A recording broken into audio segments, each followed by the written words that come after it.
करके जो हाईवे है वहाँ से लेकर पूल तक यहाँ पर जो सड़क का सेंक्शन है वो टेंडर काम लेके चालू हो जाएगा। हाईवे से सीधा बन जाएगा, 12-15 किलोमीटर का जाएगा। सारा काम हो चुका, मुझे बता दी गई अगले हफ्ते में काम चालू पूरा सीधा खेत यहाँ से लेके हाईवे तक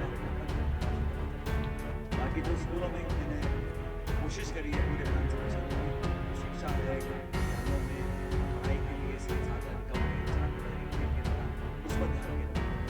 बाकी मुझे इलाके में फूड पार्क है, पुलिया है, सड़क है, सब कामों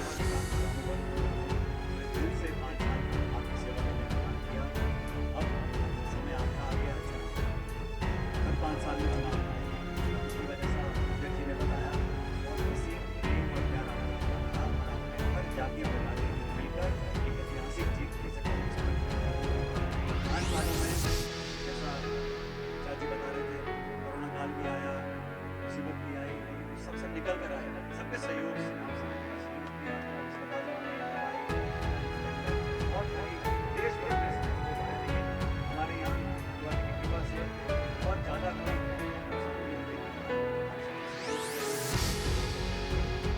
दोबारा से हमने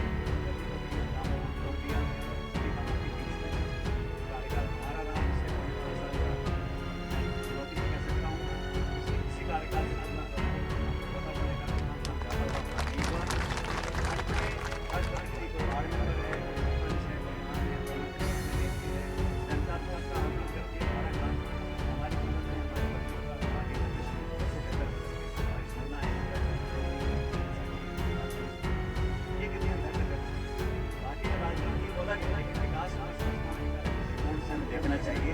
मुझे संतोष इस बात का है कि सरकार हमारी थी, संसाधन की, पैसे की, बजट की कभी कमी हम आने नहीं दी और हर गांव पंचायत में, हर वार्ड में ये नहीं देखा हम लोगों ने कि किस पोलिंग बूथ पे कौन सी पार्टी जीती, कौन सी हारी। सभी लोगों को साथ लेकर चला और मुझे ये कहते हुए खुशी है कि आप लोगों ने, हमारे कार्यकर्ताओं ने मिलकर एक परिवार के रूप में यहाँ इस क्षेत्र में काम किया और काबरा पंचायत मैं समझता हूँ एक इस पंचायत को मैं अपनी पंचायत मानता हूँ। इसलिए आप लोगों से मेरा निवेदन है, मुझे पता नहीं कि बीजेपी वाले किस वजह से मैदान में खड़ा करेंगे, वो तो कोई ना कोई चुनाव लड़ेगा, जो भी लड़े हम तो सबका स्वागत करते हैं और बड़े अच्छे वातावरण में चुनाव हो। लोकतंत्र हमेशा जीत कर निकलता है, कोई भी हारे, कोई भी विधायक एमपी बने, लेकिन लोकतंत्र की जीत होती है। इस लोकतंत्र के मेले में, लोकतंत्र के उत्सव में, इस पर्व में आप लोगों को भागीदार बनना है। लेकिन मैं जानता हूं कि आप सोच समझ कर मत का प्रयोग करें और जितना आपने बहुमत पिछले चुनाव में दिया, पूरा देश इसको देख रहा था। आज पूरी दुनिया की नजर टिकी हुई है कि टोंक विधानसभा क्षेत्र से क्या परिणाम आएंगे, कितनी भारी जीत होगी। मुझे पूरा विश्वास है कि 36 कौम के लोग मिलकर कहीं से ज्यादा हम लोगों को आशीर्वाद दें। काम के आधार पर, वातावरण के आधार पर कोई नहीं कह सकता कि विधानसभा क्षेत्र में कहीं किसी के साथ अन्याय हुआ है या कहीं जानबूझ के किसी को प्रताड़ित किया है या किसी का पक्ष लिया गया, किसी का विरोध किया गया या बदले की भावना से काम किया।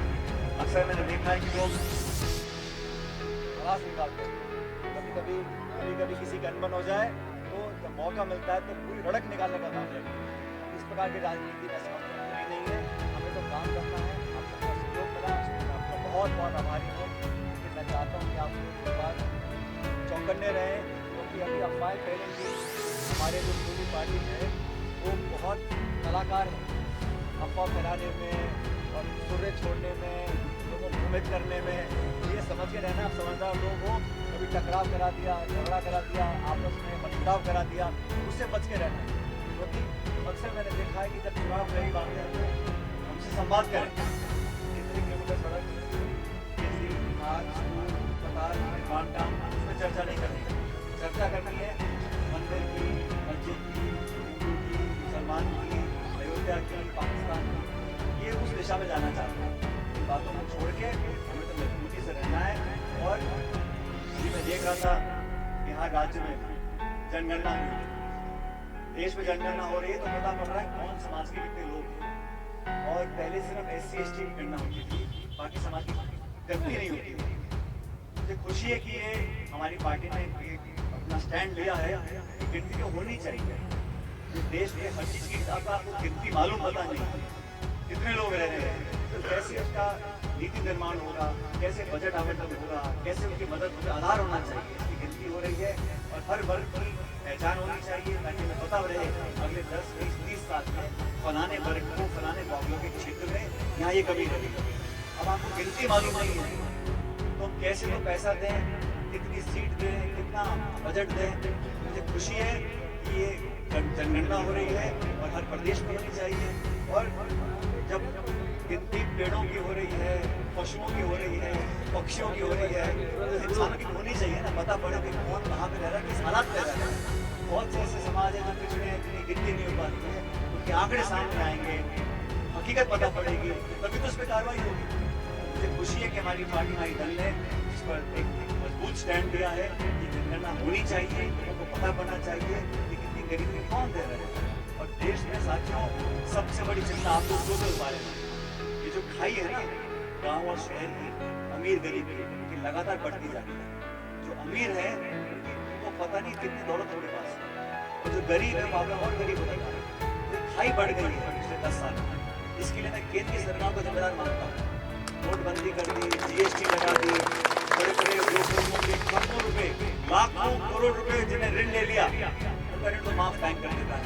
और किसान ने लिया 50,000 रुपए, तो उसकी कुर्की कर देगा, जमीन नीलामी कर देगा, उसके भैंस बच्चे उठा लेगा, उसका ट्रैक्टर ले जाएगा। इस प्रकार की व्यवस्था बनी है, इसके विरोध में हम लोगों को खड़ा रहना है। इसलिए बातों को मैं आपके बीच में रख रहा हूँ ताकि आप इसमें सोचें। चुनाव सिर्फ बटन दबाने का खेल नहीं। चुनाव में कौन सी पार्टी, कौन सा दल, कौन हमारे हितैषी है, कौन हमारे से वोट किस बात का ले रहा है, वोट लेने के बाद वो करते क्या है, उनका आचरण क्या है, विचारधारा क्या है, योजना क्या है, उनका आगे का रोड मैप क्या है, इन सब पर हमको ध्यान देना पड़ेगा। नौजवान जो जागरूक है, आपको सोचना पड़ेगा आपका भविष्य आज बेहतर है या पिछली अवस्था में बेहतर है। अब ये बीजेपी ने कहा कि हर साल 2 करोड़ रोजगार देंगे। अब मुझे बताओ इस पंचायत में, इस गांव में कितने लोगों को नौकरी मिली है? क्यों नहीं मिली? क्योंकि उनका ध्यान नौकरी में नहीं है। उनको मालूम है चुनाव आएगा तो मंदिर मस्जिद करेंगे, भगवान की बात करेंगे, हिंदू मुसलमान की बात करेंगे। इन बातों से वोट अगर हम देना शुरू कर देंगे तो हमारा भला नहीं। इसलिए आपका हाथ जोड़ में निवेदन है, जो काम है, सरपंच साहब गवाह हैं, आप सब गवाह काम आपके बीच में हुए, और इन कामों को आगे बढ़ाने के लिए हमारे हाथों को मजबूत करोगे तो और दुगनी ताकत आपके बीच में। धन्यवाद करना चाहता हूँ।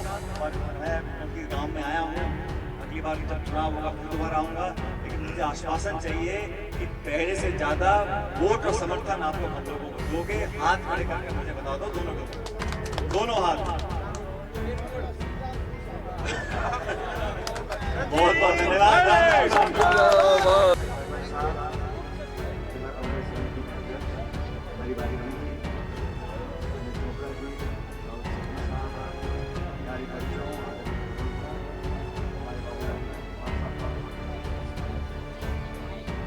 साथियों, जैसा बाबूला जी ने कहा, कुछ समय पहले गाँव में स्कूल में आया था और मुझसे मांग की थी कि बच्चों की पढ़ाई के लिए व्यवस्था बेहतर कर सकें। मुझे खुशी है कि आज स्कूल आपका गुणवत्ता भी हो गया, अंग्रेजी का भी है, लेकिन जो विषयों की कमी है इसके बारे में मुझे बताया। जल्द कोशिश करूँगा कि यहाँ अच्छे मास्टर उसको पूरा कराएंगे। मैंने ये बात कही थी कि यहाँ पर लोग और बनाएंगे। खुशी है कि आज दोनों का लोकार्पण करेंगे। जो शिक्षा के क्षेत्र में आपने अभी काम कर रहा है, सभी काम साफ इस बात का हुआ है कि हम लोग चाहते हैं कि पूरी पंचायत का ये पंचायत है, किसान भाई, हमारे दलित आदिवासी भाई बहन सब लोग यहाँ रहते हैं, तो यहाँ चाहता हूँ विकास और गति यहाँ पर ले। आप सबके बीच में सारे कार्यक्रम किए, आपके बीच में हैं, जो मांगे आपके रखी। और मुझे खुशी है कि आज हमने बच्चियों के अंदर पढ़ाई को लेकर उत्साह है और बाबूला जी ने जो मेहनत कर आप सब लोगों को प्रेरित किया। मैं चाहता हूँ जोरदार तालियां हैं बाबूला जी के लिए। उन्होंने सारे काम छोड़कर अपना जीवन समर्पित किया बच्चों की पढ़ाई के लिए। आपके लिए बाबूला जी ने आप सभी जानते हो समय चुनाव का है कि मैं रास्ते में रुका तो मुझे पत्रकार पूछ रहे थे क्या होगा, कब होगा, कैसे होगा। मैंने तो भाई ज़्यादा तो नहीं कहा, मैंने तो पत्रकारों को आमंत्रित कर दिया।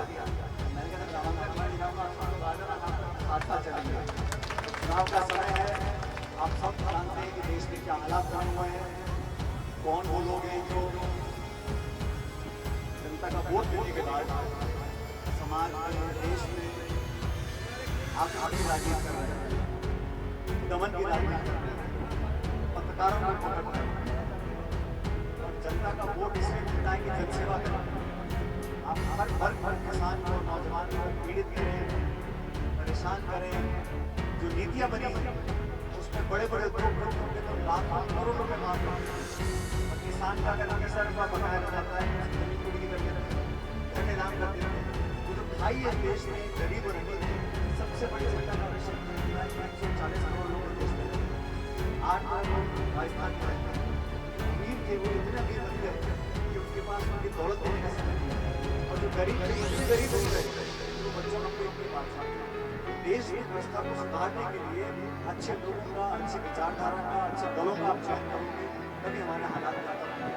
अभी विधानसभा के परिणाम आने वाले मध्य प्रदेश में, राजस्थान में, छत्तीसगढ़ में जो माहौल है हमारे पक्ष में है। जनता वोट देगी और मैं जानता हूँ कि आप लोगों ने जो आशीर्वाद चुनाव में दिया और पूरा देश इस बात का गवाह है। विधानसभा क्षेत्र से इतिहास बना था जब आप लोगों ने वोट दिया था। अब आपके बीच में रहकर एक दूसरे की मदद हमने करी। बुरा समय आया, कोरोना काल का समय आया, तब भी हम लोगों ने जितना हो सका उससे ज्यादा आप लोगों की उस कठिन समय में मदद और सहायता से हमने काम किया। अब आप लोगों के हाथ में है कि 5 साल का भविष्य इस प्रदेश का किसके पास जाता है। मैं तो आपसे तय कहना चाहता हूँ जब भी समय आए वोट डालने का हमारा हाथ का निशान है कांग्रेस पार्टी का। हमारी बहुमत देखकर सभी लोग 36 करोड़ के लोग एक सीट बढ़कर मतदान करें ताकि सेवा चुनाव पर दोबारा मिले। और सरपंच साहब को बताना चाहता हूँ जो 2-4 मांगे रखी हैं आप लोगों ने, एक मंदिर की जमीन की बात आपने रखी है, पानी की टंकी की बात रखी है और पानी छोड़ने की बात रखी है। इन तीनों पर कार्रवाई करेंगे। आप लोगों के बीच में जो काम किया वो आपके सामने है। मैं सिर्फ आप लोगों से इतना कहना चाहता हूँ कि राजनीति करते वक्त जो लोग, जो नेता, जो प्रतिनिधि मनमुटाव नहीं करते, पक्षपात नहीं करते, बदले की राजनीति नहीं करते, उन लोगों को आप प्रोत्साहित करो, उनको आगे बढ़ाओ ताकि देश और समाज का, प्रदेश का कल्याण हो सके। आपने स्वागत किया। मैं बच्चों का, बच्चियों का, सभी नौजवानों का धन्यवाद करना चाहता हूँ और वो बच्ची जो भाषण दे रही है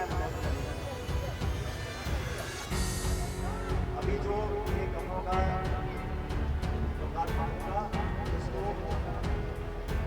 अभी शुक्रिया आपको करेंगे। मैं तो करूँगा शुक्रिया आप जो मेरे साथ बहुत बहुत धन्यवाद।